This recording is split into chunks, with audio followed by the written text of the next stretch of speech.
നമുക്കൊരൊറ്റ ആവശ്യമുള്ളൂ, ഒന്നുകിൽ പട്ടാളം വരിക, അതല്ലെങ്കിൽ നമ്മുടെ കേരളത്തിൽ നിന്ന് ഒരുപാട് ആളുകൾ പോകാൻ റെഡി ആയിട്ട് നിൽക്കുന്ന സന്നദ്ധരായിട്ടുള്ള വളണ്ടിയേഴ്സ് ഉണ്ട്.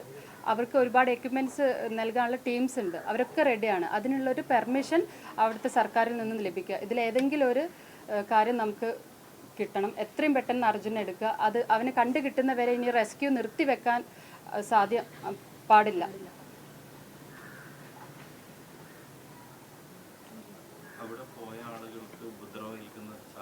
ഉണ്ട്.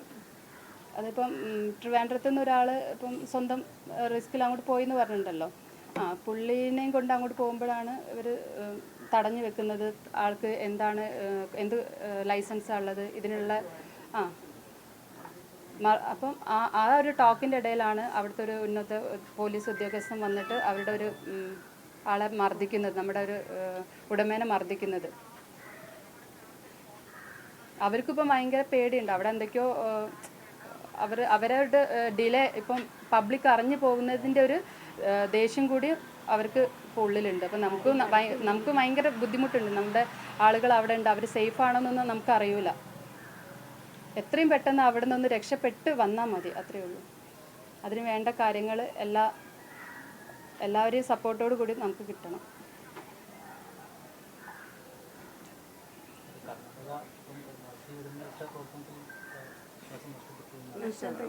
അതെപ്പോഴോ നഷ്ടപ്പെട്ടു. അത് നഷ്ടപ്പെട്ടിട്ടാണ് നമ്മൾ നമ്മുടെ രീതിയിൽ ഉള്ള കാര്യങ്ങൾ നീക്കി വെച്ച്. നമ്മൾ PM-ന് മെയിൽ അയച്ചിട്ടുണ്ട്, പ്രധാനമന്ത്രി നരേന്ദ്രമോദിജിക്ക് മെയിൽ അയച്ചിട്ടുണ്ട്, നമ്മുടെ സുരേഷ് ഗോപി സാറിന് മെയിൽ അയച്ചിട്ടുണ്ട്, നമ്മുടെ CM-ന് മെയിൽ അയച്ചിട്ടുണ്ട്.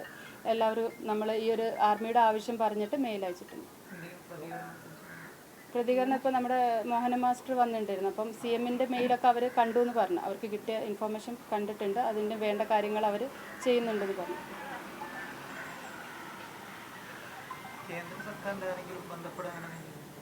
അവിടെയുള്ള ആളുകൾ അപ്പം അമ്മേനെയൊക്കെ വിളിക്കുന്നുണ്ടായിരുന്നു. ഉത്തര കന്നഡയിലുള്ള ഓഫീസേഴ്സും കാര്യങ്ങളൊക്കെ അവിടുത്തെ ഓഫീഷ്യൽസ് വിളിക്കുന്നുണ്ട്, സംസാരിക്കുന്നുണ്ടായിരുന്നു.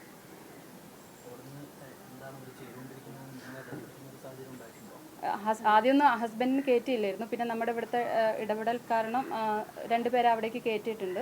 അപ്പോൾ നമുക്ക് അവർ ഇൻഫോർമേഷൻ തരുന്നുണ്ട്. അവരുടെ ആ ഒരു ഹോപ്പ് നഷ്ടപ്പെട്ടതുകൊണ്ടാണ് നമ്മളിപ്പോൾ മുന്നോട്ട് വന്നത്. കാരണം ഹസ്ബൻഡ് പറഞ്ഞു ഈ ഒരു രീതിയിൽ പോയാൽ ഇനിയും ഒരു കാര്യമില്ല. ഇപ്പം എല്ലാ ഇമ്പാക്റ്റും അവിടെ വന്നിട്ടും കൂടിയും ഇങ്ങനെയാണ് പോകുന്നതെങ്കിൽ നമുക്കൊരു കാര്യമില്ല. അതുകൊണ്ടാണ് നമ്മൾ ഈ ഒരു ആവശ്യമായിട്ട് വരുന്നത്. ഇപ്പോൾ ആൾ അവിടെ എത്തിയിട്ടുണ്ട്. അപ്പം റെസ്ക്യൂ ഒരു ഓപ്പറേറ്റർ അവിടെ എത്തിയിട്ടുണ്ട്. അപ്പം അവിടുത്തെ SP പറഞ്ഞത് എത്രയും പെട്ടെന്ന് നിങ്ങൾ അർജുനെ കണ്ടുപിടിച്ച് കൊടുക്കണം എന്നിപ്പോൾ പറയുന്നുണ്ട്. അവനെ കണ്ടുപിടിക്കുന്ന വേണ്ട എല്ലാ സഹായ സഹകരണങ്ങളും ഞങ്ങൾ ചെയ്തു തരാമെന്ന്. പക്ഷെ അവരുടെ അടുത്ത് ഇത്രയും സഹായ സഹകരണങ്ങളുള്ളൂ. ആ സഹകരണം വിചാരിച്ച് ഞങ്ങൾ ഇനി എത്ര ദിവസം കാത്തിരിക്കണം എന്ന് നമുക്കറിയില്ല. അവർക്ക് പറ്റുന്നില്ല എന്നുള്ളൊരു സിറ്റുവേഷൻ വരികയാണെങ്കിൽ നമുക്ക് അടുത്ത സ്റ്റെപ്പ് നോക്കട്ടെ, അടുത്ത ഓപ്ഷൻ നോക്കണ്ടേ.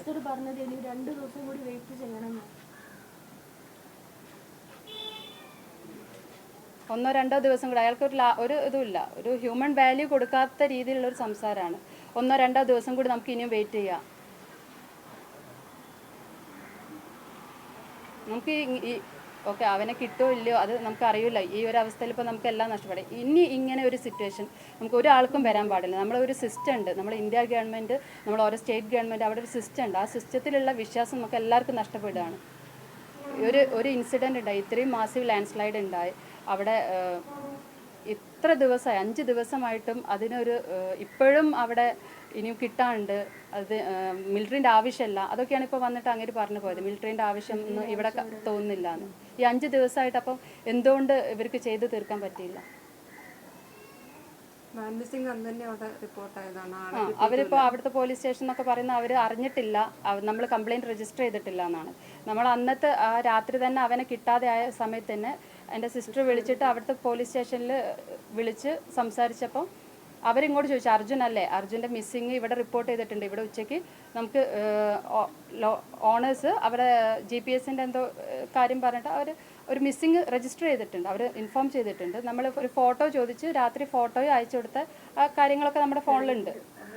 അന്ന് രാത്രി തന്നെ സെയിം ഇൻസിഡൻറ്റ് നടന്ന സെയിം നൈറ്റ് നമ്മൾ ഇതൊക്കെ അവരുമായിട്ട് ചെയ്തിട്ട് പിറ്റേ ദിവസം നമ്മൾ ഇവിടുത്തെ പോലീസ് സ്റ്റേഷനിലും പോയിട്ട് ഇൻഫോം ചെയ്തിട്ടുണ്ട്.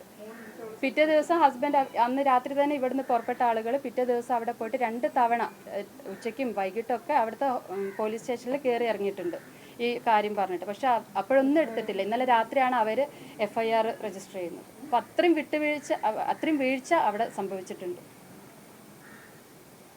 പിന്നെ ഞങ്ങളൊരു സാധാരണ കുടുംബമാണ്. നമുക്ക് ഒരു ഇൻസിഡൻറ്റ് വരുമ്പോൾ നമ്മൾ പോലീസ് സ്റ്റേഷനിൽ അറിയിക്കുക. പിന്നെ ഇത്രയും വലിയൊരു ഇതാണ് സംഭവിച്ചത്. അതിൻ്റെ അടിയിൽ ഇത്രയും ട്രക്ക് ഉണ്ട്, നാഷണൽ ഹൈവേ ആണ്, അതിൻ്റെ അടിയിൽ അത്രയും വണ്ടികളുണ്ട്. അപ്പോൾ ഇതൊക്കെ നമ്മളൊരു സാധാരണക്കാർ പറഞ്ഞിട്ട് വേണം അവിടുത്തെ സിസ്റ്റം അറിയാൻ, അല്ലെങ്കിൽ ഒരു ഗവൺമെൻറ് അറിയാൻ നമ്മൾ പറഞ്ഞിട്ട് വേണം അറിയാൻ. ആ ഒരു രാവിലെ 8:45 അപ്പോൾ ആ ഒരു സമയത്ത് അതിൽ എത്ര വെഹിക്കിൾസ് പോകുന്നുണ്ട്, അവരെയൊന്നും വേണ്ടേ? നമ്മളിങ്ങനെ ഓരോന്ന് നമ്മളെ ഊഹാപോഹങ്ങൾ വെച്ചിട്ടാണ് നമ്മൾ അവിടെ എത്തിപ്പെടുന്നത്. അപ്പോഴേക്കും ഒരു ദിവസം വൈകി, അതായത് നമ്മൾ ഉച്ചയ്ക്കൊന്നും അറിഞ്ഞില്ല, വൈകിട്ടാണ് മകൻ ചിലപ്പോൾ അതിലകപ്പെട്ടിട്ടുണ്ടാവാന്നുള്ളൊരു ധാരണ വരുന്നത്. അതിന് മുന്നേ ഓരോരുത്തർ പറഞ്ഞു അവൻ അതിലെ പോയിട്ടുണ്ട്, കാട്ടിലേക്ക് കയറിയിട്ടുണ്ട്, വേറെ റൂട്ടിന് കയറിയിട്ടുണ്ട്. ആ ഒരു വിശ്വാസത്തിൻ്റെ പുറത്താണ് നമ്മൾ രാത്രി വരെ ഇരുന്നത്. രാത്രി ആയപ്പം പോലീസ് സ്റ്റേഷനിൽ മിസ്സിങ് ആ ഒരു രജിസ്ട്രേഷൻ അവർ ഇങ്ങോട്ട് പറഞ്ഞപ്പം നമ്മൾക്ക് പിന്നെ കയ്യിൽ നിന്ന് പോയി, അപ്പം തന്നെ പോയി. പക്ഷെ അവിടെ റെസ്ക്യൂ നടക്കുന്നുണ്ട്, ഇപ്പം കിട്ടും. ആദ്യത്തെ 1-2 ദിവസം എൻ്റെ ഹസ്ബൻഡും 2 അനിയന്മാരും അവിടെ ഉണ്ട്. അവരുടെ കൂടെ ലോറി ഓണറും വേറൊരു ഡ്രൈവറും ഉണ്ട്. ഇവരൊരു 4-5 പേരും, റെസ്ക്യൂ നടക്കുന്ന സ്ഥലത്തൊരു 10 പേരും.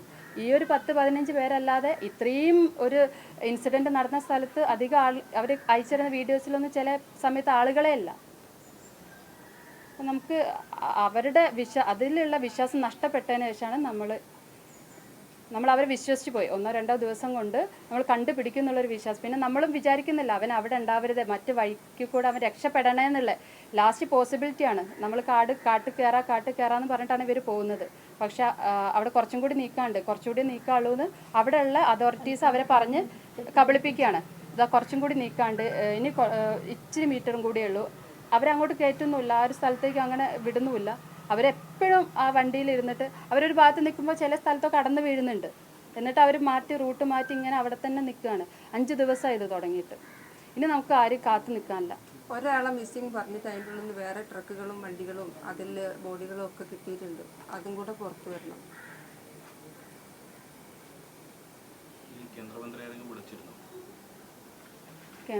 ഇല്ല MP യോടെ വന്നിട്ടില്ല.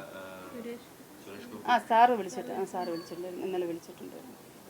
സാറ് ഞങ്ങൾ പറഞ്ഞു സാർ, സുരേഷ് ഗോപി സാർ വിളിച്ചപ്പോൾ സാർ നമുക്ക് ഇന്ത്യൻ മിലിറ്ററിയിലാണ് ബിലീഫ് ഉള്ളത്, അത് അവരുടെ ഒരു ഇടപെടൽ വരുത്തണം എന്ന് പറഞ്ഞപ്പോൾ സാറ് പറഞ്ഞ് നേവിയും എയർഫോഴ്സും ഒക്കെ ഉണ്ട്. നമ്മൾ പറഞ്ഞു നേവി ഉണ്ടായിട്ട് കാര്യമില്ല, പിന്നെ സാറ് അവരേതായാലും പോയി നോക്കട്ടെ, അവിടെ എന്തിൻ്റെ ആവശ്യമാണ് നോക്കട്ടെ എന്ന് പറഞ്ഞിട്ടുണ്ട്. എന്താണെങ്കിലും കുഴപ്പമില്ല, അർജുന് കിട്ടുന്നവരെ അറ്റ്ലീസ്റ്റ് നിങ്ങളെ സപ്പോർട്ടെങ്കിലും ഞങ്ങളെ കൂടെ വേണം.